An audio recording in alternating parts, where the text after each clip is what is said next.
Today, in the modern world, we have a tremendous amount of knowledge and capability, but avoidable failures continue to plague us in healthcare, government, the law, financial industry, corporations, right across lots of different industries, and that's what makes a compelling argument that we can do better using a simple method. Using aviation checklists prevented several catastrophic or potentially catastrophic airplane crashes. He was able to then take this concept and implement it into healthcare and saw some really significant service improvement. Welcome to Corporate Warrior, the podcast that brings you the best advice on how to improve your health, optimize performance, and maximize productivity. With your host, Lawrence Neal.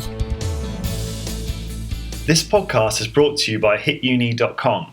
HitUni are a provider of amazing online courses for high-intensity training qualifications. HitUni comes highly recommended by the best in the field, including Body by Science author Dr. Doug McGuff, Discover Strength CEO Luke Carlson, and trainer Drew Bay. It was founded by my friend, author, and longtime personal trainer Simon Shawcross. Simon has 15 years' experience training clients and has supervised over 15,000 high-intensity training workouts. Using knowledge from experts like Skylar Tanner, Dr. James Steele, and Dr. Ellington Darden, HitUni is a goldmine for learning everything to do with high-intensity training. The courses are delivered online through the website, where you can learn via a variety of multimedia materials at your own pace. There's online support and a discussion forum where you can share ideas and ask for help. To learn more about high-intensity training and improve my own results, I started their personal trainer course. The content is amazing and the courses are really easy to follow, and each section is organized into bite-sized chunks that give you a real sense of achievement after you complete each one. I should also mention that there is a DIY course. So this is the course for you if you're not necessarily a personal trainer, but you want to learn more about high-intensity training and how to implement it for maximum benefit in your own exercise regimen.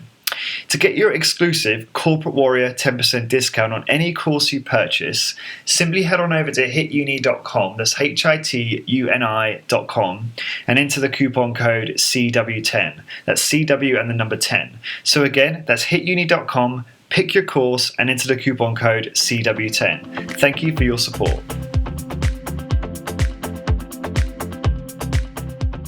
Hello there. Welcome to another episode of Corporate Warrior with your host, Lawrence Neal.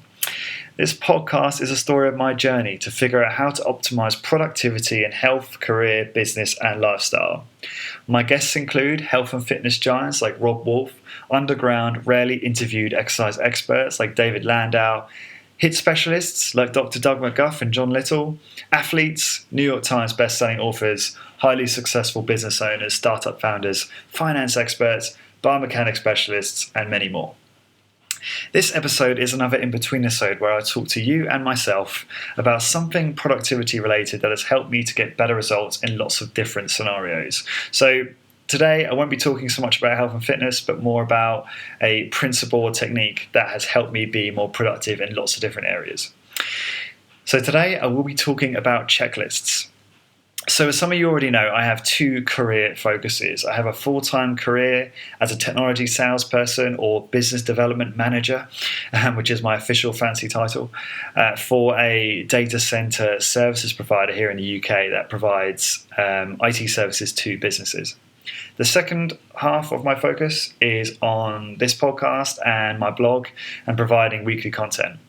I also have some exercise commitments every week, girlfriend, no kids currently, and a sort of something that resembles a social life, but it's not a super active social life. But I do have, I think, a fairly good balance and things that are important to me every week that I've managed to find time for. And recently someone reached out to me and said, you do this, you have this full-time career in sales, you have this podcast, how do you get it all done? What's the answer to that? And I've shared a number of the productivity techniques that I use in previous podcasts that I've done.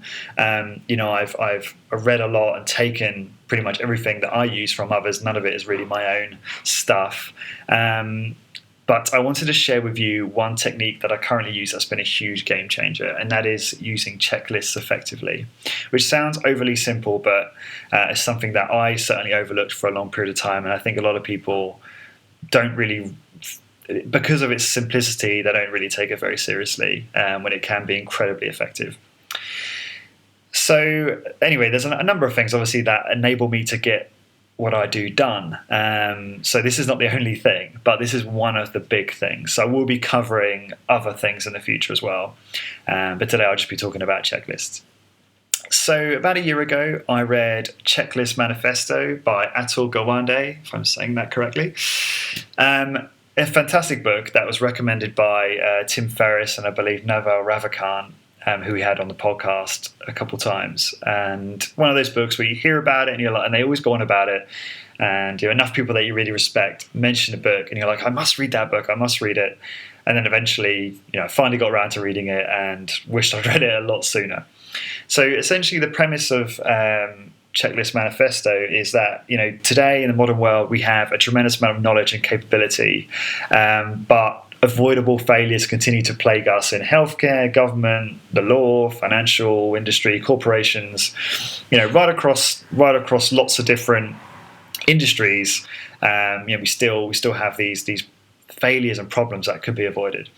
And Atul makes a compelling argument that we can do better using a simple method called a checklist. And he saw checklists being used with great efficacy in engineering and aviation, and learned that actually use in aviation checklists prevented several catastrophic or potentially catastrophic airplane crashes.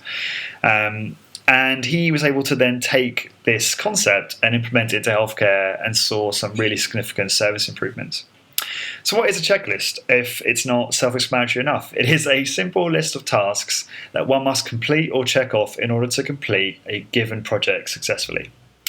So I've used this concept in so many different areas of my life, and it's just taken a load off my mind and made me far more productive. And I'll give you a few examples of that. So I have, 2-day checklists for a 2-day packing trip to somewhere I'm traveling to domestically. So I live in London, I have family, live in Portsmouth, and I often go down for 1 or 2 days. And I have a checklist. I have a 2-day checklist and a 3-day checklist. And I have all of the items that I will need to bring with me, or at least a list of things that I think I need, and I can read through it. And if I don't need them, I at least can read it and say, okay, I don't need that, and just ignore it. Previously, I'd be packing perhaps the day before, and I'd just be doing it from memory and going, okay, I need this and that. I need, X amount of number of T-shirts. I need this and that. And I'd always forget something. I'd always forget either a set of keys that I needed for my home back in Portsmouth, or a phone charger, or a bell, or something like that. And it would be real. But obviously it wouldn't be tragic because these aren't things that are essential. But it would be annoying, and I'd also be stressed out kind of trying to remember exactly everything that I need to take with me. So I created a checklist with all of the items that I will probably need, and that has been very helpful. So another way that I've used a checklist as well and continue to use them is repetitive processes in my day job. So especially in my industry, in IT, there's lots of, especially when you work for a larger organization, there's lots of processes for doing tons of different tasks that need to be followed exactly. Otherwise, errors are made and problems can occur. So as an example, if a customer cancels a service, I have a checklist to remind me to run through a process with the customer, asking them a bunch of questions and getting some information. And that will include things like, Mr. Customer, why are you cancelling? What is the revenue value associated with the service you're cancelling? Is there anything that we can do to prevent it? You're probably familiar with some of this when you've perhaps cancel phone bills or something like that. You move to a retention team that will run through this type of thing. What is the order number for that particular service that I need to pass on to the relevant person to then process that? So there's a bunch of stuff that not only do I need to cover to do my best to serve the customer, but also what I need to do to inform that person within the business to process that request successfully without any issues.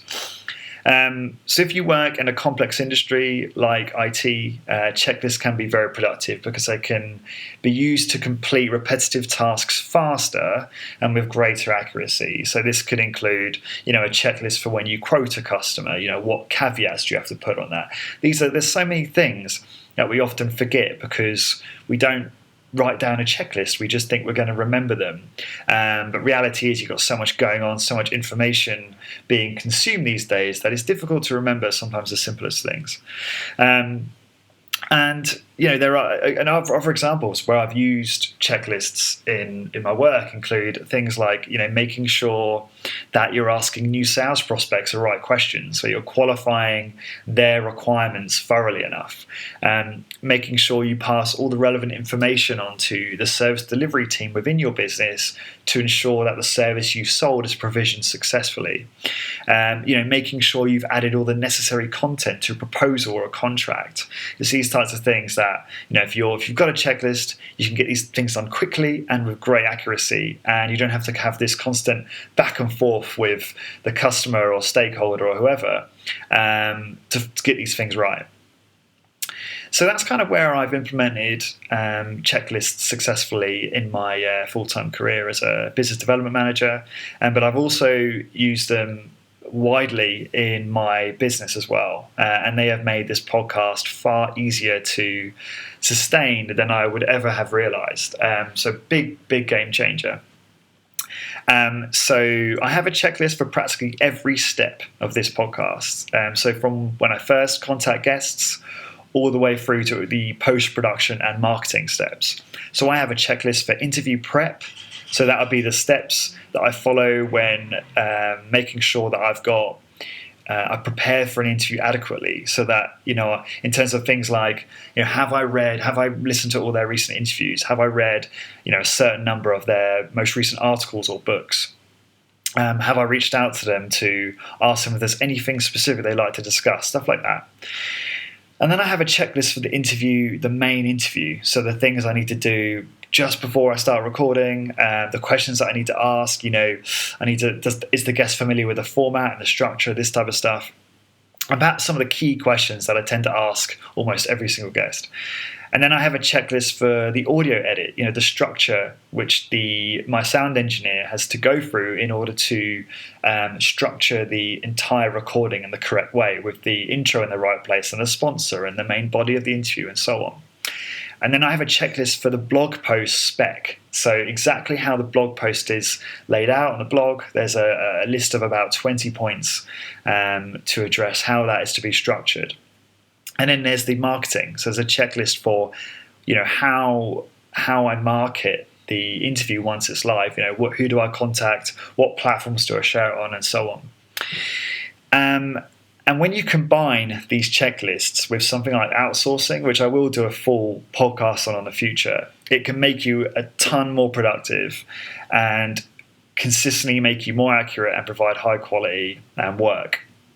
So I've outsourced, as I've wrote about before, I've outsourced the audio editing and the blog post spec side of things. So I send a checklist to a contractor and they produce the work, or two contractors, I should say, and they produce the work exactly to spec.